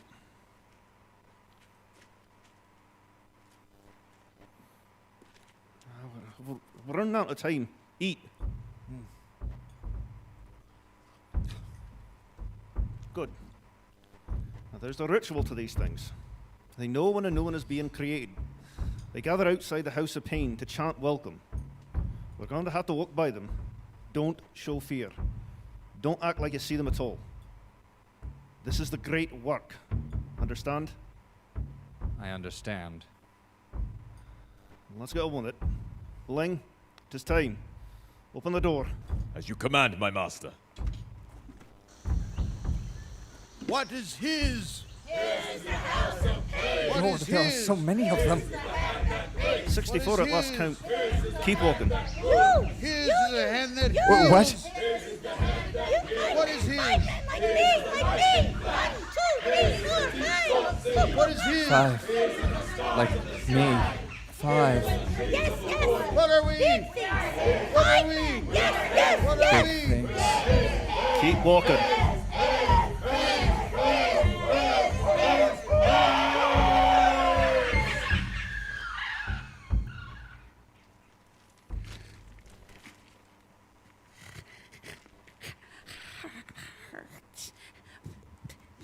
Please. Hurt. Tighten leg and chest straps. She almost got loose last time. Tightening chest straps. Secure head clamps. Head clamps secured. Set arm straps and secure. His is the hand that heals. His is the hand that wounds. Preparing to straighten and reconstruct left femur. Ready. Breaking left femur now.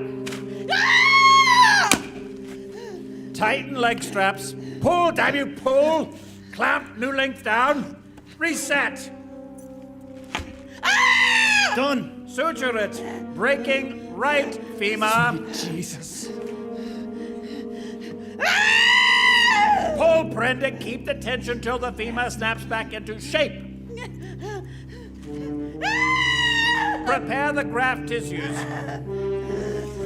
Muscle tissues ready. Left leg first. Sutures. Here. And here. And here. Here's are the stars in the sky. Here's are the trees in the woods. Good. Right leg tissue. Here it goes. Got it. Sutures. Here. And here. And here. His is the lightning flash. His is the deep salt sea. Prendick bandages. Wrap the legs. Damn blood's gonna go all over the place. Bandages, man. Bandages. Bandages are going on. Head clamps. Check the bloody head clamp. She's going to hurt herself. Head clamp. Little help, Hermeling. His is the house of pain. His is the hand that makes. Are you quite finished with the legs, Prendick? Legs are wrapped. Then it's done. Done. Out bloody time. You are his. You are his. You are his. You are his. God, the blood. Never seen so much blood. The great work. Yes, they have that right, my poor beast people. Look at her, Prendick. Isn't she beautiful? Bandages. Just a mess of oozing bandages in the shape of a human being. Oh, look beyond your stupid ape morality, Prendick, and try thinking like a scientist. Look at her. Look at her legs, straight and strong. Look at her back, curved and graceful. Look at her head, her mouth, her eyes. Bones broken and reset, molded and carved. The whole face sliced and sutured and reformed. Look at her. God. All my life. 11 years here, 9 years in England. All for you. All for you. The shape of the head, the arch of the ears, the eyes, the Montgomery, the straps. You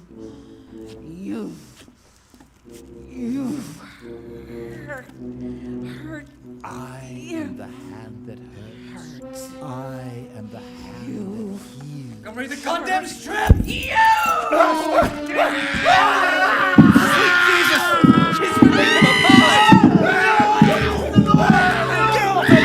You bloody beast! Get off him! Get off him! Get off! Get off! Montgomery! Get off!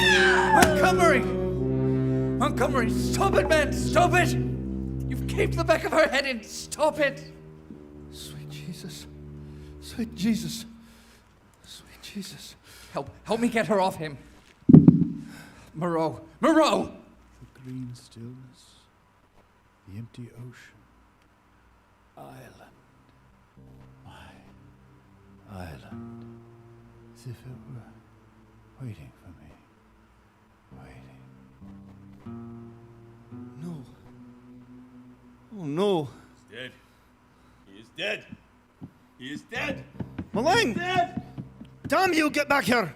Malang! He is dead. Malang! He is dead. He is dead. He is dead. Well, that tears it. What? They're all out there. I think I'll blab the whole thing. Moreau is dead. I'll come in here and see.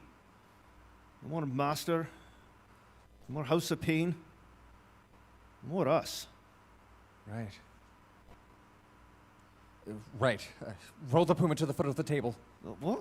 Roll her to the foot of the table, damn you!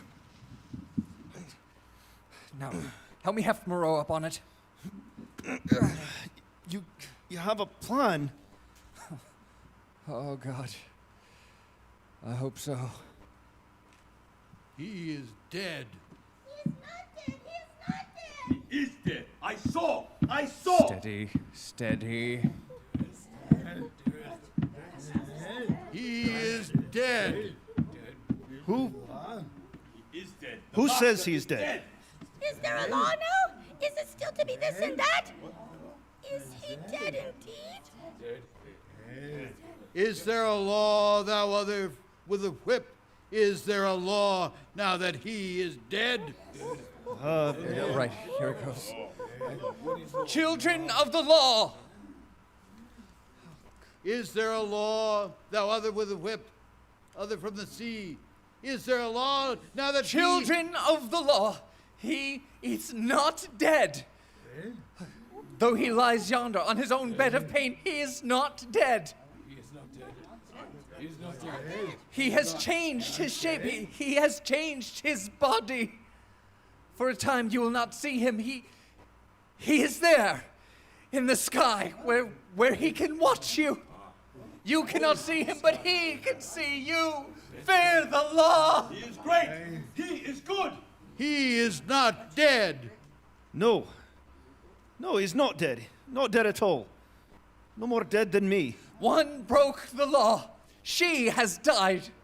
See where she lies, at his feet, beneath the body he has cast aside, because he no longer needs it. It is so. It is true? He watches in the sky? He watches in the sky. This is a very big thing. It is the biggest thing of all. What is the law? He watches. That is the law. Are we not men? He watches. That is the law. Are we not men? What a muddle it all is. 11 years. 11 bloody years, and for what? His are the stars in the sky. His are the trees of the wood. Steady, Montgomery, steady. It's like we're bubbles blown by a baby. No. Damn it, no. He deserves more than that. Hear me! It is the law. Hear me! Montgomery. We hear, O other with the whip. It is the law. It is the law. The master has cast off his body, but it's not right that it should just lie there. We'll send it up to him, by God. Up to him in the sky. Are you out of your mind? Gather wood. Gather brush. Pile it round him. Bring food, damn it. Flames and feast for the master. It is the damn law. What are you doing? Just following your lead, Prendick, old man. For the master. Flames and feast for the master. For the master. Go and gather. It is the law. Are we not men? It is the law. Go. Go. He waits for his body. He watches. He watches. Go. Go. Drums. Where are the bloody drums? For the master, Malign. His is the wind and the rain. His is the house of pain. Supply room. Bring out the kegs. For the master. Kegs? For the master. For the master. For the master. Good God, man, you're not going to give these brutes drink, are you? Why not? Are they not men? Then let them be men. Let's all be men.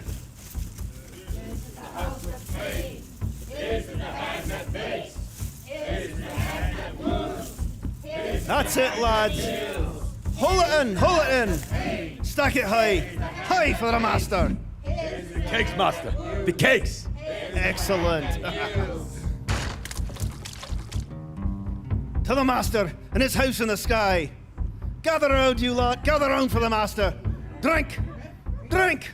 For the master. For the master. We are his. We are his. Damn fool, what do you think you're doing? Get your dirty hands off me. They were his, don't you understand? They were his. Drink, you logic-chopping, chalky-faced saint of an atheist. Drink! You're out of your mind! More than bloody likely. They were his, damn it! They were his! And so was I.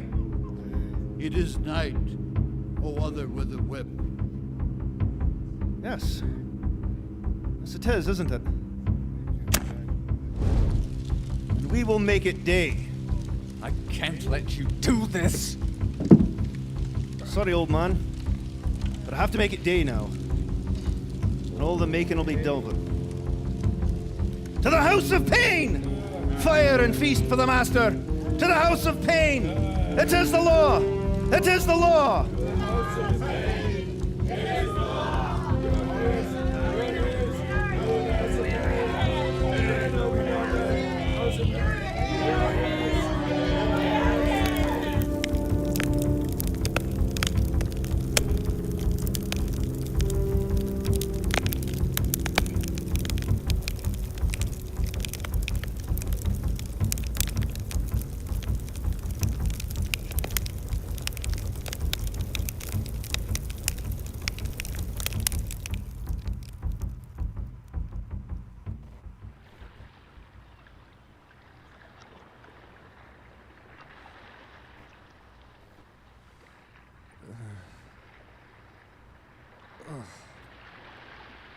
Lord. My head. Montgomery. Oh, what did you hit me with? What's that smell? Oh, God. Oh, God. He did it. He burned it all. The enclosure, the fort, all of it. God. It was one of the bullmen. God, the sail, the law. Shot. Montgomery, what have you done? You. What? 5 men, like me. 1, 2, 3, 4, 5, like me. Easy. Like me. Easy. What happened? Do you know what happened? The other with the whip brought the water that burns. Damn you, Montgomery. Fire. The master went to his house in the sky. Drums and food. It is the law. Fires. I heard. Easy. Oh God. Oh God.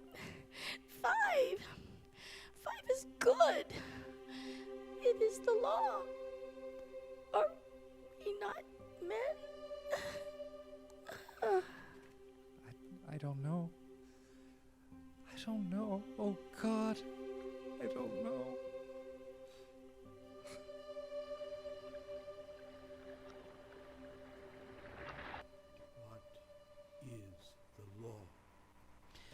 Mr. Edward Prendick was discovered adrift in a small boat by the crew of the HMS Scorpion, suffering from exposure.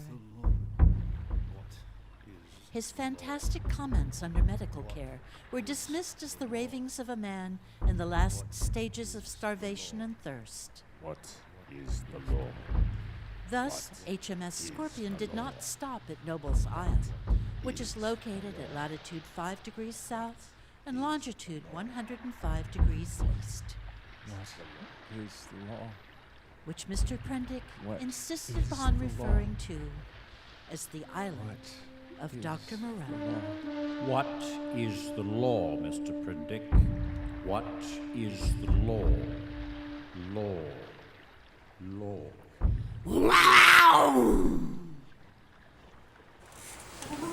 It got really dark. Well, I know, I kind of like it. The stars are so bright and the world just kind of fades away. Yeah, but without light, how are we supposed to see to get to the tent?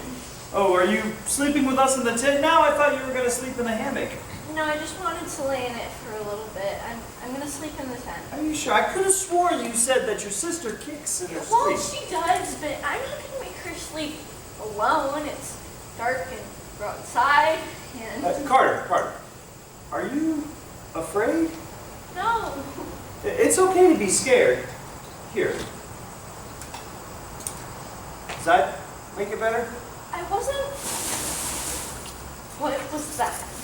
Oh, I don't know. Probably a raccoon. Yeah? Yeah, probably. I'll go check. What? No! Why? To show you it's a raccoon so we can get some sleep.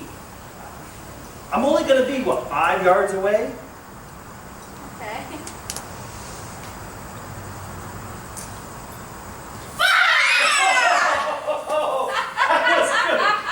You should have got us. That wasn't funny!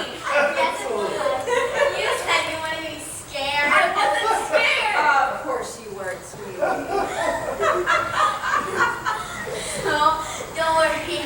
I won't let Dad tell scary stories from mom. Oh, whatever. I'm going to bed.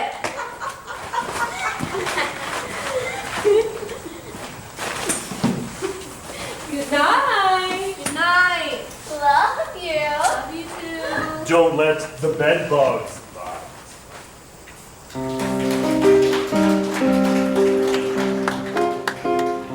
Halloween Campout 2019, featuring the voice talents of Billy Barefoot, David Benedict, William Brown, Thomas Cage, Ellie Cook, BJ Copeland, Matt Goodson, Lissa Hoganson, Arwen Jones, Chris Jones, Claire Kiernan, Daniel Kiernan, Diana Lancaster, Paul Landry, Alice Lee, Fiona Leonard, Trudy Leonard, Stephen Miller, Carter Mines, Rosie Ringham, Dave Schrader, Liz Schrader, Brad Strickland, Anthony Erda, and Hal Wiedemann.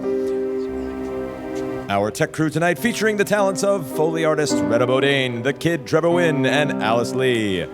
Original music composed and performed by Alton Leonard. Recorded sound effects programmed by Chris Jones and performed by Alexandria Denise. Lighting and sound design by Robert Drake and Retta Bodine and performed by Carista Burton. Videography and streaming services provided by Brian E. Smith. Our front of house was Robert Drake. Our producer, Retta Bodine, and our executive producer was David Benedict. Halloween Campout, written and directed by Retta Bodine. In the Shadows Beneath the Trees, written by Brad Strickland and directed by Madeline McCandless. Mercury, a broadcast of hope, produced and directed by David Benedict. The Haunter Hunters, written by Thomas Berry and directed by Brian E. Smith. Unresolved Mysteries Solved While You Wait, UFO Abductions, written by Ron N. Butler and directed by Trudy Leonard. The Crowded Graveyard, written by Doug Kay, adapted by Retta Boudin and directed by Robert Drake. The Island of Dr. Moreau, written by the venerable H.G. Wells and adapted for radio by Thomas E. Fuller and directed by Thomas Cage. I'm Paul Landry. We are the Atlanta Radio Theater Company, reminding each and every one of you there is adventure in sound.